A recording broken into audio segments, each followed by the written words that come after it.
Shall we start now, Prabhuji? Okay. Hare Krishna. So, once again, thanks a lot, everyone. Danvat Pranam. Thanks for giving me this opportunity. So, I will explain what I understood from these texts from 30, 31, and 32.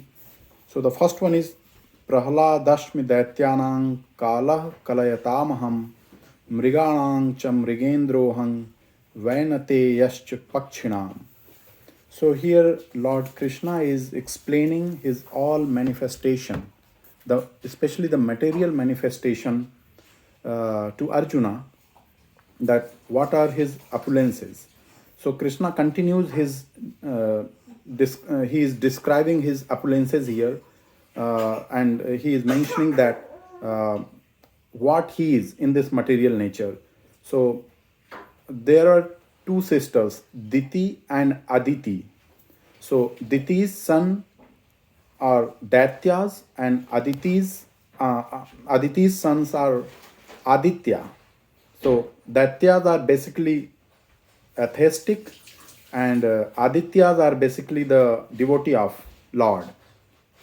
So Prahlada, Maharaj Prahlad is a part of that family.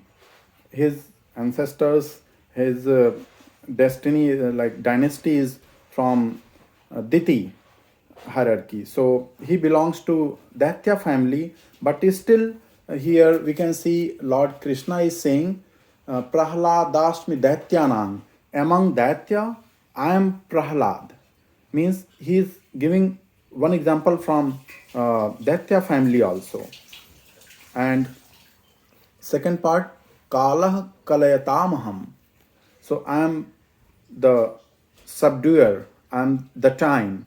So again, coming back to Prahlad's point, we all know the great story of Maharaj Prahlad, like how he was struggling in his like hostile environment, how he was facing difficulties, and then how much he was devoted. And that's why even though he belongs to that family, but he was still a representative of Lord, because of his devotional service and his godly nature. So that's why he is still representative of Krishna. And his father Hiranyakashipu was like very strong person. He already defeated many devatas, but still he could not defeat Prahlada, because of his great devotion and his godly nature. So that's why here Lord Krishna is saying, I am Prahlada among Daitya. So we all know this story. So I will not go much in detail of that story. The second part is Kalah Kalayatamaham. So time spares no one. As the age catches, whoever we are, we have to leave the game. Sometimes we may have seen the Olympic champions, they also get decayed over the period of time. So time spares no one, as we know. So time sends the people from top of the world to the out of the world. So we have seen in the history, Roman Empire, Greece Empire, in our Jammu Dvipe, Bharat Khande, that was also having a glorious time. Sometime Sikandar, Babar, so many emperors came, even scientists, so many famous people came and went. But like time vanishes everyone. So that's why here Lord Krishna is saying, I am the time here. Second line says, Mriganang cha Mrigendrohang, means among the animals, I am lion. So lion represents the power, and of course we know he is the worthy king of the jungle. So in that sense, Krishna is giving that example that I am the lion. And the last part says, Vainateyascha Pakshinam. So among the birds, I am Vainateya. Vainateya means Garuda. So Garuda is very strong, powerful, And we all know Garuda is the carrier of Lord Vishnu. So I want to give one small story of Varuna, Garuda, that in Mahabharata it describes the story of Garuda, that Garuda mother was enslaved by the Sarpas, Nagas, and they were demanding him something in return of his mother. So they wanted the nectar. So they were not releasing his mother. Then Garuda had to bring the nectar and has to give to Sarpas and Nagas. So, but no, even though he knows that this may be a dangerous thing to giving nectar to Naga, but he was bounded with his dharma and duties and all. So just see how beautifully he is managing the situation. So what happens? So he took the nectar, and when he was carrying it for Nagas, then Indra follows him, and Indra throws his thunderbolt on Garuda, but it cannot do anything. But still, Garuda understand who is Kinga, and his words cannot be meaningless. So to honor his attempt, he allowed his one part of feather to cut down, so that his attempt will be also honored.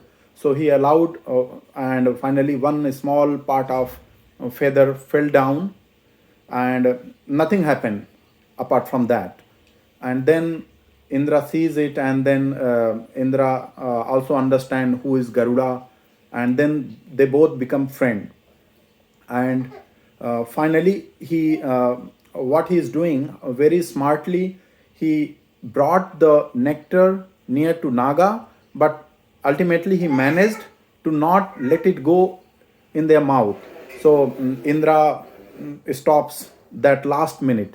So ultimately means he is making his promise also. He brought the nectar, and still manages to not allow it to go in their mouth, and he honored Indra's war also. Like he's projecting his thunderbolt on him. So he's honoring that also, and in that way he got released his mother. So that is the one story in Mahabharata, and that's why I think that's why he's so much powerful. He is the killer of enemy of Vishnu's. So that's why he is the carrier of Vishnu. So that is the one example. That's why we have seen here Vanate yascha pakshinam, Vanate yascha. So Vanates is Garuda only. So Lord Krishna is saying that example here. And then I'm moving to next 10.31. So what I understood from this, Pavanah Pavatamashmi Ramah Shastra Bhritamaham Jhashanang Makaraschashmi Srota Samashmi Janhavi. So the first part says Pavanah Pavatamashmi. So I am Pavan, air. So why he's saying here Pavanah Pavatamashmi? Because it is very interesting that he is giving the example that who is cleaning. Pavan is cleaning the things, but in general we have seen other thing. Everything other than Pavan means water. We know for cleaning purpose. We know a lot other things, but not Pavan. But if you see, actually Pavan is also a very powerful thing to clean up the dirt or the smell, or to dry up anything. Even in current age, the iRobot is using Pavana to clean the dust, or vacuum cleaners. Everything is still using the same science, which was told in Bhagavad Gita. Even the keyboard cleaning. Yeah, keyboard cleaning. Yeah, well said. Yeah. So it is pavanah pavatamashmi. So that's why Lord Krishna is saying that example, because wind can clean the dirt, smell, or lot more things. The second part says Ramah Shastra Vritamaham. So here Ram word is known for multiple things. We know Ram as a Maryada Purushottam Bhagwan Ram. We know Ram as Parashuram also. We know Ram as Balaram also. And we know Ram as Radhika Raman Ram also. But uh, predominantly here we can discuss about Ram. So Rama's Shastra, what he is carrying, bow and arrow, and he is always considered to carrying a bow and arrow to fight with the enemy. He is living in the jungle, and to protect him and to protect Rishi Munis, he is carrying those shastras. And if you consider Parashuram, he is carrying the axe. And Parashuram is also known for vanishing Kshatriyas 21 times from the entire earth because of their ego and pride. Sometimes they became too much proudy and egoistic, so he had to do that also. And Balram, we know Balram is carrying the Haldar. He is also called Haldar. And these are the things like what Rama are different instances of Rama, you can say, what he is carrying. So he is the Rama is the essential warrior and primarily carrying the bow and carrier. So that is one example here. Second line says Jhashanang Makaras Chashmi. So among the fishes I am shark. So what by the word shark, primarily what it comes in mind, that comes with a strong power, strong emotion. So that emotion Krishna is trying to convey, that shark among the fish I am. And the last part of this verse is Srota Samashmi Janhavi. So among the rivers I am Janhavi. Janhavi is a synonym of Ganga. So why Ganga? Because Ganga is so pious. Ganga is directly coming from heaven. Bhagirathi, Raja Bhagirathi, he did tapasya and he brought Ganga to the world, to the universe, to Bharatvarsh. And it's a perennial river which never dries, and also it will never dry. So among the rivers, Lord is giving example of Ganga, a perennial river. And in the text, I am moving to text 32. Sargadhamadhirandascha madhyam chaivahamarjuna adhyatma vidya vidyanang vadah pravadatamaham. So Krishna explains here how he is manifesting in various ways in this world in powerful things. So in the first part we can see Sarganamadirantascha madhyam chaivahamarjuna. So in all the things, the creation, maintenance and the destructions, means I am in the start, in the middle and in the end of everything. So generally creation, we understand creation is done by Brahma, maintenance is done by Vishnu, and destruction is done by Shiva, Mahesha. So all these agents are incarnation of material quality of Supreme Lord. So that's why here Lord is saying Sarganang Nadirantascha Madhyam Chaivahamarjuna Adhyatma Vidya Vidyanang Vadah Pravadatamaham. So in the Adhyatma Vidya Vidyanang, So we know for the Adhyatma Vidya we have Vedas, Puranas, Upanishad, Vedant Sutra. So among all those scriptures, Krishna says that I am Vedanta Sutra. That is the highest version of Adhyatma Vidya. And the last part says Vadah Pravadatamaham. That is the most intellectual part I liked here, though it is the great sloka, but this touches me a lot because we need this knowledge in our day-to-day life also. Vadah pravadatamaham. So what is vad? Among all the discussions, I am the vad. Vad means a healthy discussion with the quest of understanding the truth, means putting our ego aside. Without any ego, when we discuss with someone to explore the truth, that is called vad. There are other type of discussions and arguments also, like jalpa, vitanda. So what is jalpa? Jalpa is a kind of debate. Like in school we may have participated in debates. We try to defeat the opponent party. That is jalpa. And the third category is vitanda. So in that category, let it be anything, we try to defeat the person by hook or crook, by anything. So that is the lowest form of argument.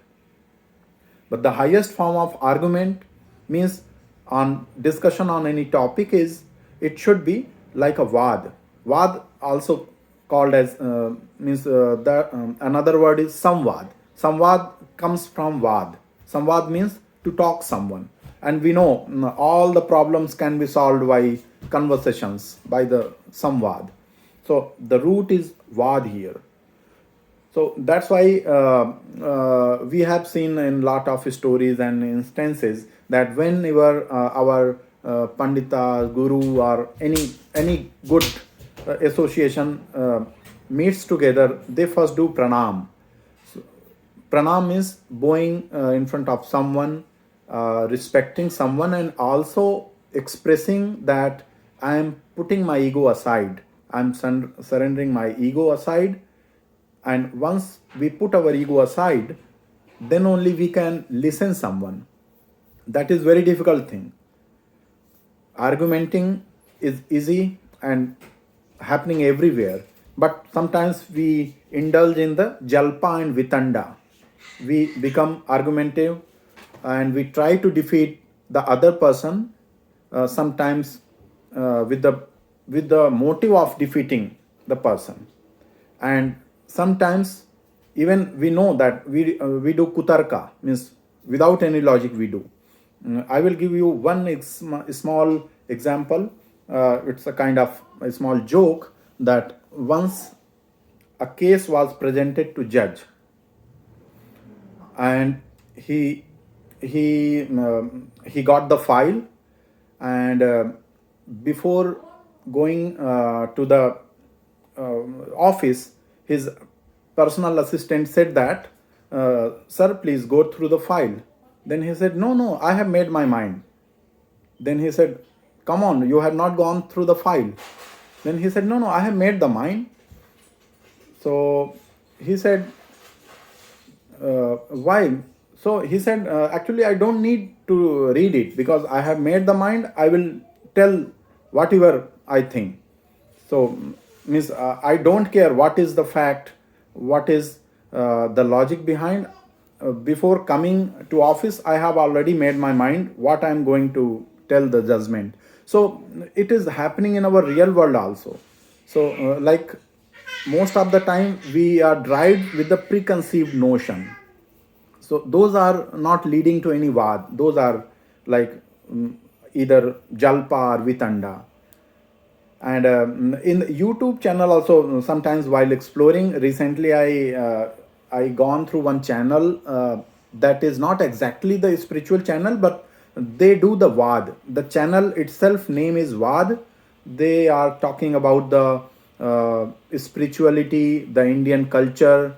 They really do a healthy discussion on any topic, let it be spiritual or any cultural topic.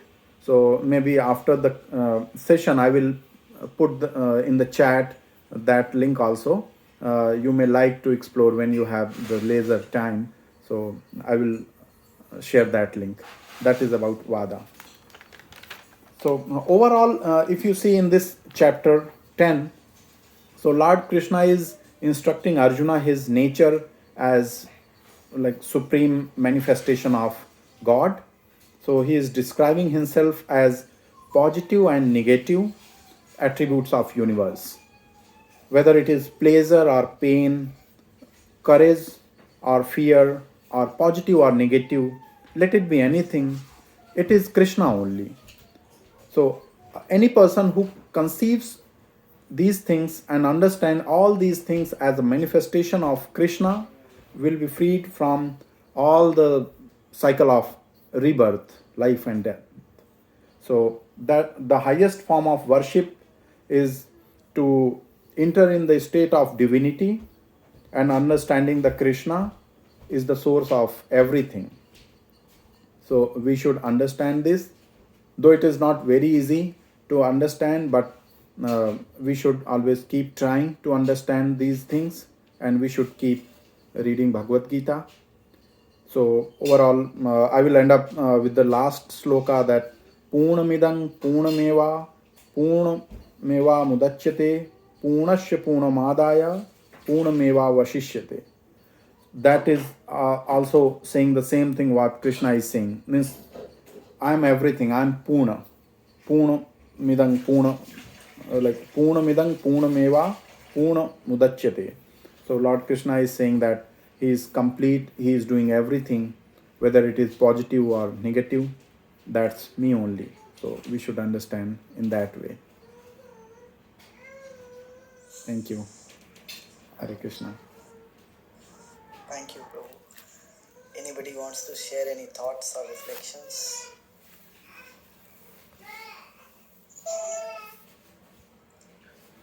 Yeah, Prabhuji, donation. Thank you. Yeah. If there's no other question, I can just, I wanted to share a few things. So,